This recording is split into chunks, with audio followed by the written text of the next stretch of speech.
Hi, this is Tom from MVP Chess. Welcome back to my series on Bobby Fischer's seminal work, My 60 Memorable Games. In this video, we'll be analyzing game number 8 that Fischer played in 1959 versus Keres in Zurich. Before we get started, don't forget to like, comment, and most importantly, subscribe. You can do so by clicking the red subscribe button in the bottom right-hand corner of your screen. Thanks so much for your support. Really appreciate it. At 81 moves, this is the longest game featured in my 60 memorable games. So we have a lot to cover today, so let's get started. Fischer with the white pieces plays e4, best by test, of course. e5, knight f3, knight c6, bishop e5, and a6. So Spanish on the board. Again, this game is rather long, so I'm going to move through the opening rather quickly. If you'd like a refresher on basic Spanish opening theory, I'd recommend going back and rewatching Game 6 from the series where Fischer plays the Spanish versus Chacron. I describe the purpose of the opening moves in a little bit more detail. But for here, these are all totally normal moves. Castle c3, preparing d4, giving the bishop a retreat square. Black gets c5 in, white counters with d4. Fischer begins to reroute the queen's knight towards the king side. All totally standard plans. Okay, and here Keres decides to play bishop e7, fianchettoing the bishop on the long diagonal, looking to put a little bit more pressure on white's center, namely the e-pawn. Knight f1, rook a c8. Okay, watch out for this bishop here. Pressure on the c file, so Fischer ducks it to d3, knight c6, knight e3, rook f8, and knight f5. So Fischer criticizes this move as a superficial plan. That's what he called it. Of course, it's white's most standard plan in the Ruy Lopez, and even in the Italian game, is landing one of these knights on f5. It can be an incredibly dangerous piece and a great spearhead to a kingside attack. But Fischer notes instead here, d5 would have been best. And he gives this line where after a3, b4, followed by bishop d3, white's actually able to establish a really nice bind in this position. Notice black doesn't really have any active plans, any active pawn breaks here. And black's pieces also lack good squares. So I agree with Fischer, of course, that this would have definitely been the way to go. But knight f5, totally standard move. Bishop f8. Both sides continue to development.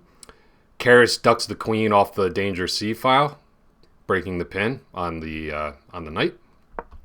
Bishop e1, knight takes, and this is the first critical position in the game. Here, Keres definitely should have played e takes d4. And as Fischer states, after this relatively forced line, knight c5, white has approximately nothing in this position, to quote Fischer. But instead, Keres played rook takes c1, and he missed Fischer's key idea in this position. So, I'll turn it over to you.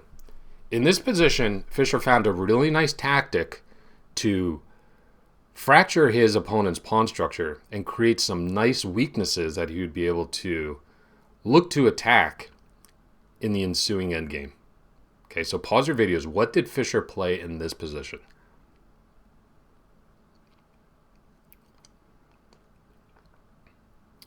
While I suck on my cough drop. I have pneumonia right now. There's nothing that's going to stop me from finishing this series. So, after knight h6, congratulations if you found this move. Boom. Great move by Fischer. With a double attack, fork, if you whatever you want to call it, on g8 and f7, black is forced to capture here. And after queen g4, now we see the justification of Fischer's move. White has a nice double attack here, so white will regain the piece. Now, black is up an extra pawn here. But as Fischer states, this extra pawn is meaningless due to the mangled pawn formation. Just look, and I've highlighted them here. Kind of looks like a Christmas tree right now, these colors, but you can just see how healthy Fischer's pawn structure is and how compromised, how mangled, how butchered Keres's pawns are. So Fischer's going to look to exploit this. Bishop d5. Nice energetic move by Keres, exploiting this pin. He's looking to reroute this bishop and hopefully provide some defense of the weakened king side. Queen f5, rook e5, queen f3, f5. Nice active defense by Keres. You know, he's not sitting back and becoming passive. He knows that to fight back in this position, he's going to need to find some nice active counterplay. Bishop f4, rook e8, queen h5.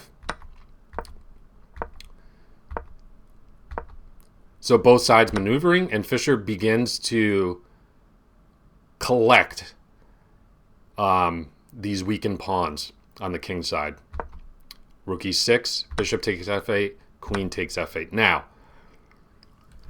Fischer notes here that since the queens are on the board, Black's actually able to kind of conceal the weaknesses of his pawns here with tactical tricks. So what do I mean by that? Let's just take this f5 pawn, for example. Of course, if queen takes f5 in this position, that would be a huge blunder. Rook e1, Black is winning. And the same goes for bishop takes f5. Black would have this nice move, rook h6. And again, Black is winning in this position. So Fischer ducks the queen back to h4. Nice move. Attacking this weak pawn on d4. Looking to gain control over this key diagonal, which basically forces Keres's response, queen f6. So now we have the trade. Queens are off the board, and now Black's pawn weaknesses can't be concealed by the aforementioned tactics we were discussing. Okay, so Fischer's just going to look to centralize the king, activate his pieces, and try to pick off these weak pawns one by one and hopefully win this endgame. Both sides begin centralizing their king. Fischer activates his rook on the 7th rank. Nice active move. King e2. f4. Rook a7. Here's another pawn that Fischer can target. I mean, pretty much every pawn in Black's camp is critically weak. King f6. Fischer grabs the pawn. Now material equality has been restored. Rook e7. Okay, careful here. Fischer would like to bring the king to the queen side to maybe start targeting these pawns, but if Fischer were to play king d2 here, rook g7 would be a big time problem is what I meant to say. So king f2 is necessary here. So king's not as active as Fischer would like to be, so that was a nice defensive move by Keres. Bishop e6. Rook takes d6. Okay, now Fischer is up a pawn. Okay, this tactic that he found earlier, knight h6, great move, is really starting to pay dividends. King e5, rook c6. So Keres decides to sacrifice even more material for activity. And notice what Fischer is doing in this position after rook h5. Okay. Is Fischer going to take a draw in this position? If he keeps checking, if we have another check on h6, this would be a threefold repetition. But Fischer is just simply repeating the position. He's up a pawn. He's the one that has a dominant position. So he's using this as almost a psychological trick, as a psychological device to show Keres that he is the one dominating position. He's the one that's dictating the terms. Okay, so of course he deviates in this position and plays rook f5, targeting this weak pawn on f4. Rook c1, bishop d3, protecting the bishop. Rook d1, king e2, rook g1. Now here we have a potential repetition again. Of course, Fischer does not want to play king f2 in this position and draw the game. He plays rook g5. Okay, so he gives up the attack on the f4 pawn temporarily to defend g2.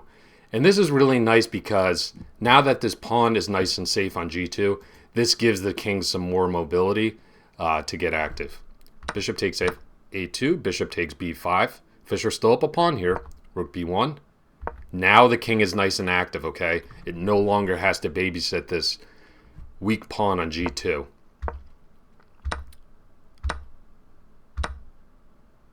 So, at this point in the game, we are on move 58. The game was adjourned. Now, some of you may be like, what adjourned? What are you talking about? Well, back in the day, this was before computers, which would make this completely obsolete and irrelevant. The game would be adjourned, either for dinner or usually sometimes even towards to the next day. And this would allow the players to analyze this position. Fischer most likely by himself. And Keres probably had an entire team of Soviet GMs helping him. This is something that Fischer had to contend with his entire career, was the inequity in terms of the support that he got from the U.S. versus his opponents in Russia and other countries. So this gave both of the players the opportunity to analyze this position and figure out the best way forward. Fischer notes that he discovered two technical issues for white in this position in terms of converting this position. Again, white is up a pawn here. The first issue is that white can't exchange bishops. Okay, if we have an exchange of these bishops, this ending with rooks on the board, 2v1 on the king side, would just be a theoretical draw. The other thing Fischer notes is that the rooks can't really be exchanged so long as black is able to establish a blockade on f6 with the king. Okay. Notice in this position that Fischer's passed h-pawn will promote on a dark square. However, Fischer has a light squared bishop. Okay. So this means that there are drawing chances for black, even if Fischer has a bishop and pawn versus the lone king, if the king can just park itself in the corner. Okay, so there's a lot to consider here in this position, and a lot of ways that Keres can still salvage a half point here. So king e7. Okay, of course Keres king was in check here. It drops back. I'm sure he and his team understood the significance of the f6 square and how strategically important it is for the king to be able to blockade on the square if necessary. King e4, rook g5, bishop a6. So some maneuvering here. So this is a good move by Fischer, okay? He's rerouting his bishop, and he wants to park it on this g4 square just to shore up these pawns, to give his pieces a little bit more mobility. Rook g6. Of course, Fischer cannot, in this position, exchange rooks just yet. Okay.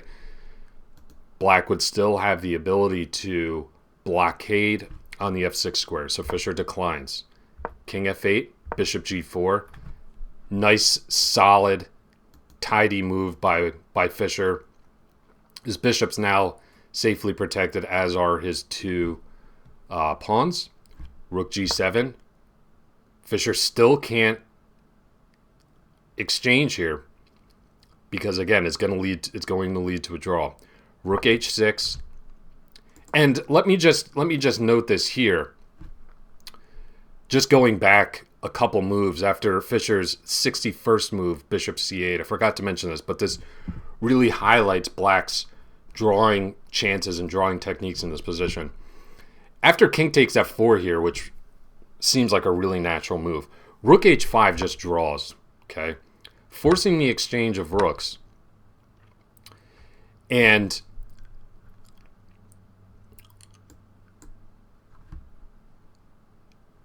notice that Fischer's king is tied down to the defense of this pawn. Let's say bishop b7 here, just protecting. I can just show you how easy it is for Black to draw this position. Keres would just simply sacrifice the bishop on f3. Okay. King f7. and the king parks itself in the corner. This position would be completely winning if this bishop were on a dark square, okay? You need to have the same colored bishop as the pawn's promotion square. If it's the opposite color and your opponent's king is able to get in the corner, it's a theoretical draw, okay? I'll leave it to you to analyze that further. So that's why Fischer has refrained from taking this pawn on f4 for the time being. Rook g7, rook h6, rook g6. Now, Keres steps wrong, okay? Because after rook takes g6, bishop takes g6, king f4, king g7, king g5, great move, okay? Since this exchange of rooks happened on g6 and not g7, Fischer is able to bring his king to g5 and prevent the blockade on the f6 square. And now Fischer is completely winning, okay? But it's instructive how he's able to convert the full point. Fischer begins by pushing his pawns, h5, h6, bishop f5. Of course, black can't exchange bishops in this position. Bishop g6, king f6, activating the king. So they shuffle back and forth here, but Fischer is back on the right track here. King h7, bishop g4, again, cannot have the exchange of bishops. f5, bishop h5, bishop g6. And after f6, Keres resigned, okay? But let me walk you through the winning line because it's really instructive, okay? There's still a lot of ways for white to go wrong here, but of course Keres totally trusted Fischer's impeccable technique. Bishop b3, it's very important for Fischer to route the king to this e7 square, okay? And then he's going to force the bishops off, okay, so that black cannot sacrifice the bishop for this pawn on f6, okay? Remember, like in this position, if you just play f7, this is a draw. Stone cold draw. And, I mean, in fact, black could even just restore material equality and draw this way. There's actually two ways to draw here. So let's see how Fischer would win this game. So this is the first step of the plan. Okay, bringing the king to the key e7 square. Okay, black, of course, cannot exchange bishops.